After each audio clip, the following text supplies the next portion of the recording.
Wala niya naman na yan. Suspended na naman yung Facebook page ko. Nare-report kasi ako ng mga poster ko. Parang ako patuloy yung poster. Ito namang si Meta, talagang sinususpend din ako eh. Huy, ako yung original. Wala lang akong blue check. Di nga ako makapag-verified. Kasi nga, last time may nauna pa magpa-verified sa akin. Poster ko din siya. Ano ba naman yan? Grabe naman. Ito yung totoo kong page pare. Trippings Official 2024. Yes, may 2024 pa rin siya. Hindi ko siya mapalitan. Kasi lahat ng palitan kong pangalan, sabi, owned na daw.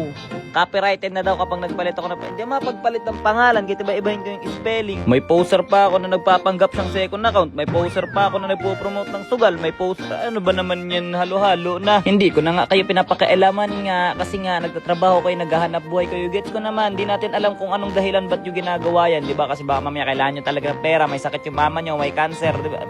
Hindi ko kayo pinapakailaman eh.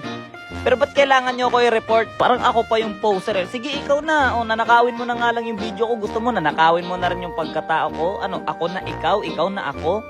Ano yun? Paano pag tumigil ako sa pagpo-post? Kaninong video na nakawin mo? O papalit ka ulit pangalan, hindi na ako ipo-poser mo. Di ba?